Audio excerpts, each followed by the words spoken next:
There's much to talk about. Let's get to our panel right away. Jeff Kagan is a wireless and telecommunications analyst. He's joining us from Atlanta. With us here in Washington is Gong. He's a professor at the University of International Business and Economics in Beijing. Wang is the principal analyst and founder of Constellation Research in Silicon Valley, California. And with us from Newton, Massachusetts is Roger Entner. He is the founder and lead analyst at Recon Analytics. So, Roger, why don't we start with you? How important is this race to 5G? It's absolutely critical because 5G is the ignition spark for another round of innovation in the wireless and internet world.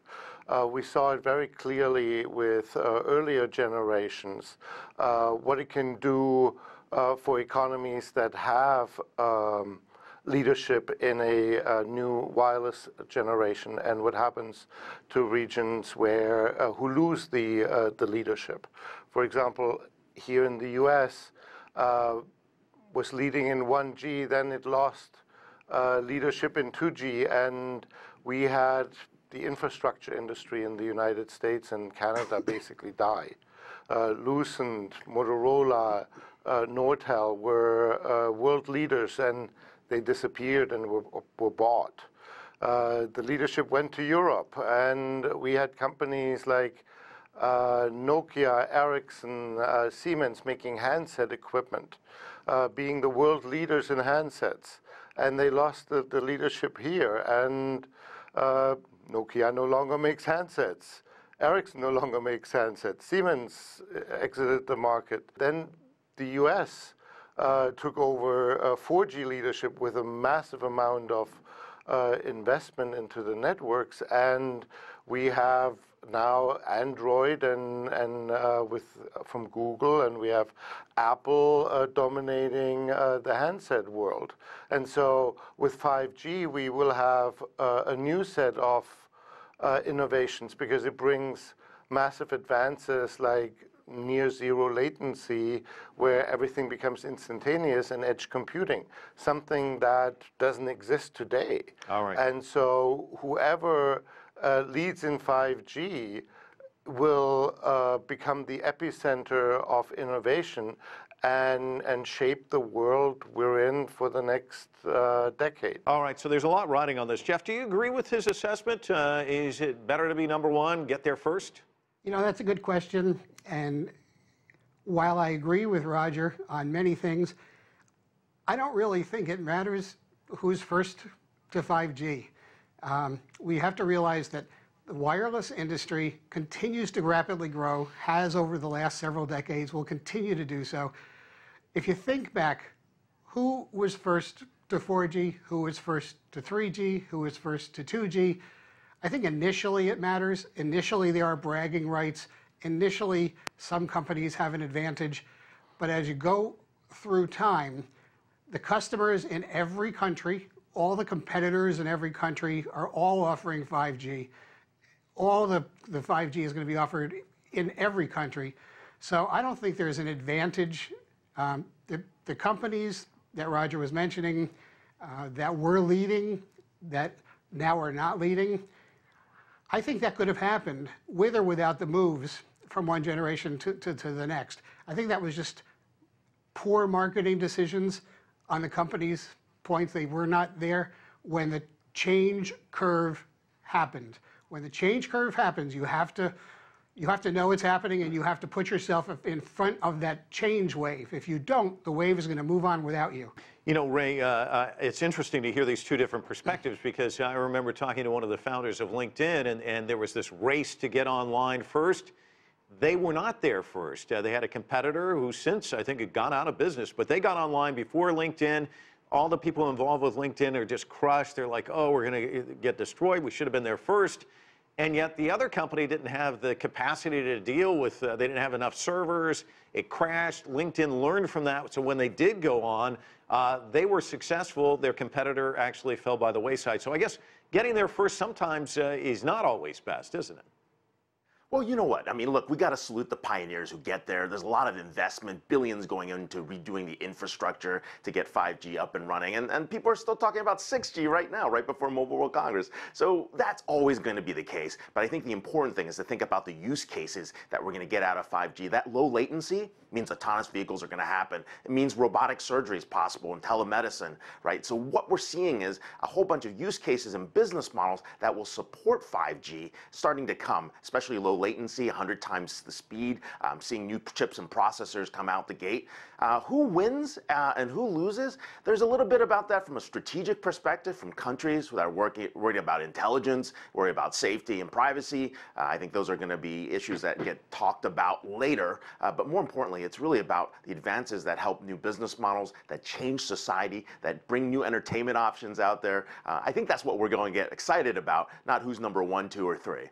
And John, he makes a really good point. I guess the winner, whoever gets there first, is us, the consumers. I mean, Chris Lane is a telecom analyst. He said this is almost more important than electricity. Frame this for us, for a consumer. Why is this so important? I totally agree with that. I think it is indeed important to get there first because companies come and go, but as a nation, as a country, in terms of technology leadership, is very important. I think we have to keep in mind that 5G is not just about consumer service. It's a building block for a lot of other applications, as the previous guest has mentioned, autonomous vehicles, Internet of Things, and all these new applications and these new technologies are built on 5G because of its pervasive network, because it's high speed, 100 times more faster than 4G technology, as well as almost zero latency. So all these new technologies and all these new services applications means jobs, means technology leadership. So I think it's very important for as a whole country to develop this infrastructure. It's really becoming a utility service to me because of its talking about millions of these very small cell sizes.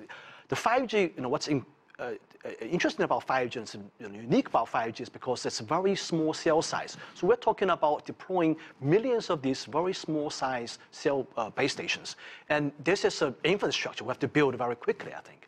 In that sense, I think it's very important to rush there very fast. Ray, I saw you shaking your head. What were you going to say? I agree with that, but I think we need to look at 5G not as one technology on its own. It definitely is a building block, and what it means is when we look at cloud, when we look at artificial intelligence, when we look at what happens with Internet of Things, they're all converging together. And when you bring that together, you're going to see all these new services evolve, right? And that's why it's important. I see that as a building block, and I agree with the other guests. The infrastructure and the investment required is huge, and I think a lot of countries between that and spectrum are going to be challenged getting 5G rollouts. So it's going to take a little bit longer than people believe. Jeff, tell me where we're going to see the biggest impact, because we're seeing this vision of the future, and it's going to be very dramatic. It's going to be very different. Where do you see this having its biggest impact? Well, if you look at the past, you look at 2G, 3G, 4G, they were really wireless-only events. 5G goes far beyond that. 5G involves every other company in every other industry. It's going to, empower self-driving cars. It's going to empower wireless cable television, wireless pay TV. So, for instance, if you have one choice for cable television at home, and you have another choice from a telephone company offering like AT&T with DirecTV. Wireless TV is going to open up the doors for many new competitors to come in. With AT&T and DirecTV, they're already offering wireless pay TV on their 4G networks. But wireless pay TV, a 5G wireless pay TV, is going to transform the entire cable television industry and pay television industry. You're going to see existing competitors offering it wirelessly, so you can watch TV on your devices, not in your home, but anywhere in the country. And you're also going to see many new competitors coming into that space also. So it could potentially change the economics of the entire industry. So you're looking at healthcare, you're looking at industry after industry, retail, industry after industry is going to transform itself with 5G over the course of many years, over the course of the next 5 or 10 years. We're going to see a wild revolution in this country and worldwide. A wild revolution. Roger, we've got 154 operators in 66 countries testing 5G technology, 110 5G networks expected by 2025. You kind of expand this out. We're looking at a direct, indirect value estimate reaching somewhere in the neighborhood of 6.3 trillion to 10.6 trillion by 2030. There's a lot of money at stake, isn't there? There is, and the big question is who will be a consumer and who will be a creator when it comes to the wealth creation and the manufacturing and the developing of the services that are riding on 5G. And that's why being first is so important. It gives you the first opportunity to fail. It doesn't guarantee you will succeed, but you're in the driver's seat. So that is absolutely critical. Jeff, China recently successfully tested the world's first remote surgery using 5G mobile technology. This is an amazing story. Talk to us about that and the applications there. I mean, when we look at healthcare in the future. We have to remember the world that we live in has changed so dramatically over the last 10 years. You know, the iPhone and Android are what, 10, 11, 12 years old? That's it. And how have they transformed the world that we live in? We no longer have to carry credit cards.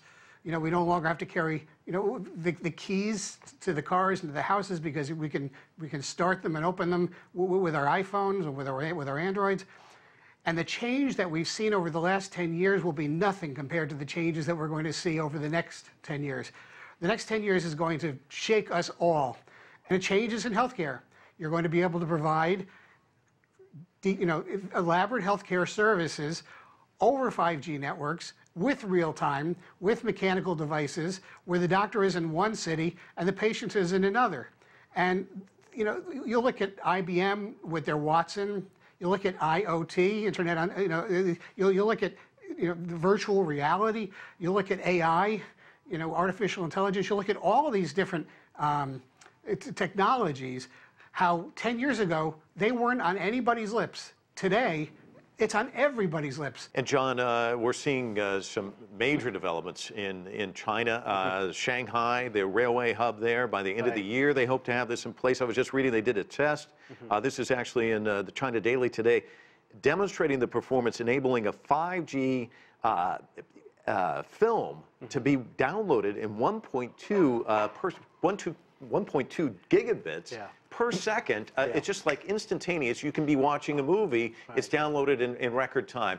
And this is something that will be on in this hub, this railway hub, by the end of this year. Yeah, that's the Hongqiao railway station. If you've been there, this is probably one of the busiest railway stations in the world. I mean, millions of people pass through this railway station every day. And it used to be just using Wi-Fi hotspots, and I've been traveling through this train station many, many times, and it's a big hassle to get onto the network. Today, we're talking about gigabits per second speed, shared by a lot of people at the same time, and so we're talking about downloading a movie for individual subscriber, not subscriber, just an individual tourist, a passenger in that station of probably one of the tens of thousands of people at the same time. So this is really, really fast speed.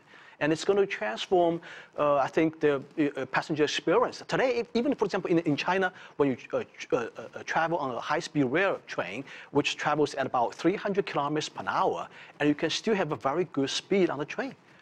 Unbelievable. Yeah. Ray, I see you shaking your head and smiling.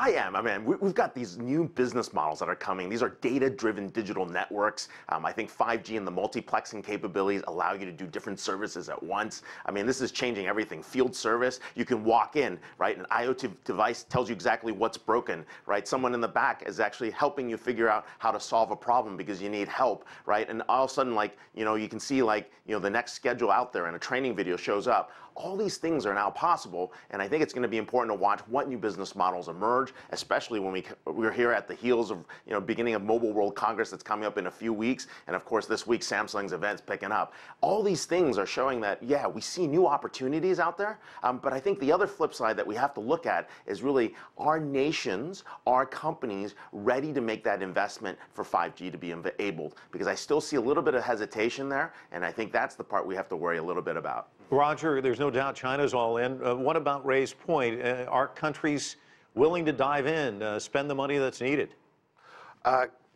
Absolutely. We see China making 5G one of its national priorities. There's a lot of investment in South Korea, in Japan. The European Union is spending billions of dollars on 5G. Here in the US, we're seeing companies investing massively in 5G to reap these advantages and attract innovation to their economies and not be just a consumer, but be an actor, be somebody who actually receives a lot of wealth from the innovation that comes from it. And it's not everybody can win, and so it will be very interesting to see which business models will win out. Now, Roger, there are concerns about 5G, a lot of them coming from the Trump administration, which is singling out Huawei. It's warning its allies against the Chinese technology firm, citing security concerns. U.S. Vice President Mike Pence saying that Huawei poses a threat because of a law that requires telecom companies to share data with the Chinese government. Talk to me about how the Trump administration has really kind of gone after Huawei and the concerns that they seem to be expressing.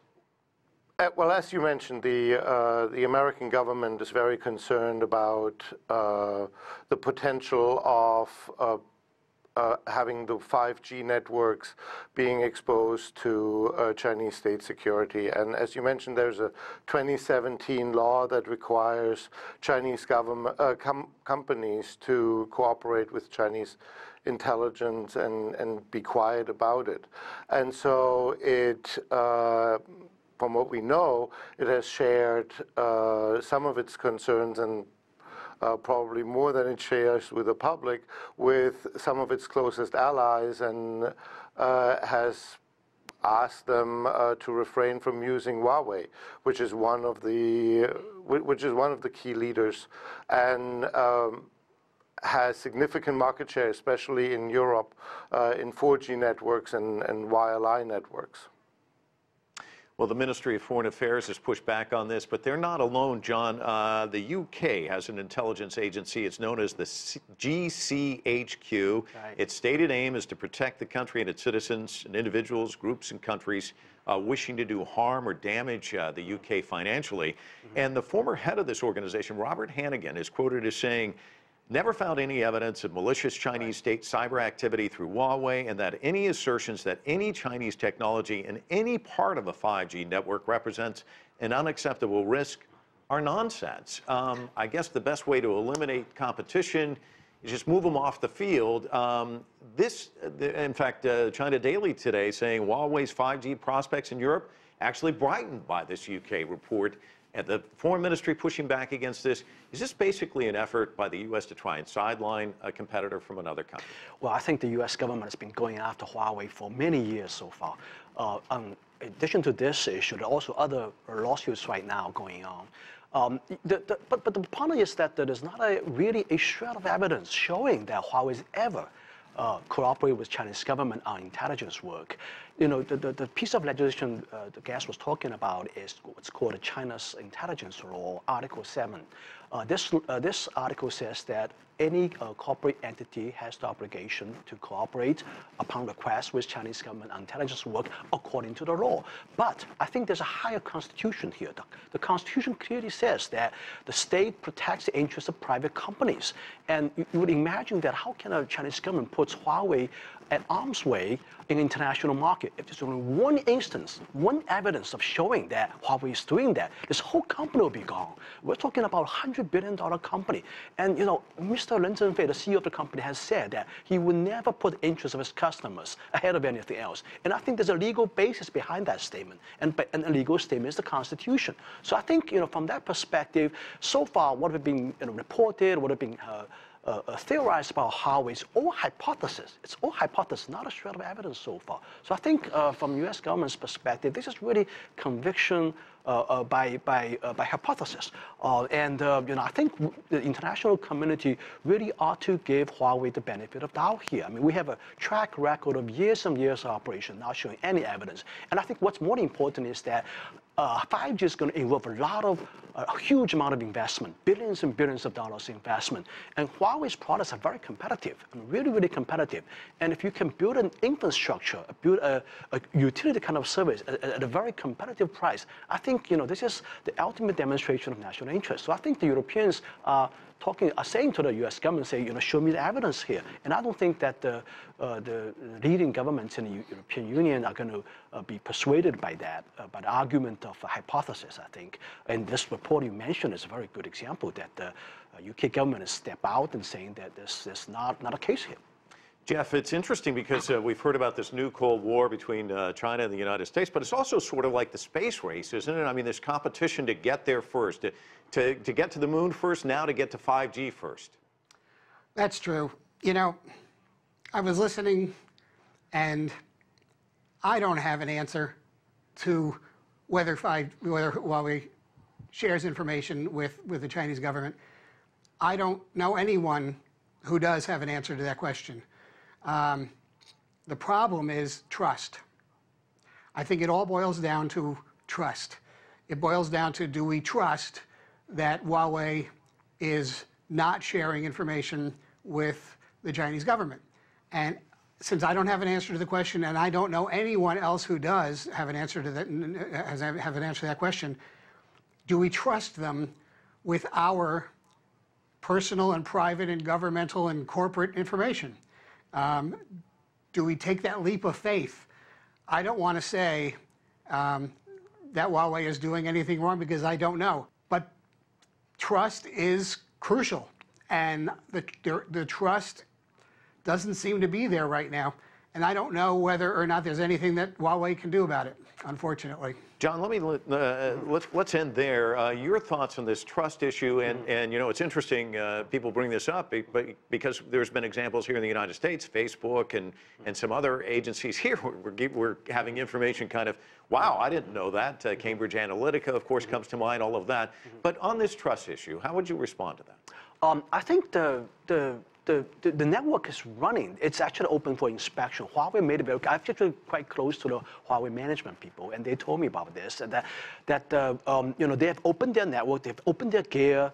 There's a lab set up in UK to let people to inspect anywhere they want. Okay, so I think this trust issue can be addressed. I think the United States government is, especially the intelligence organizations, are sophisticated enough to detect any event of espionage work or intelligence work on Huawei built network. So I think this trust issue can be resolved by technology. I don't think that this is something that can be, the kind of scenario they're talking about in times of war, for example, in times of some kind of a catastrophe event, that this network can be used by other people. I think the United States government can easily detect this and prevent this. So I don't think that this trust argument really holds water here. Well, gentlemen, we've run out of time. I want to thank all of you for joining us. Really appreciate it. A robust discussion, and that is it for this edition of The Heat. I'm Mike Walter in Washington, D.C. Thanks so much for being with us.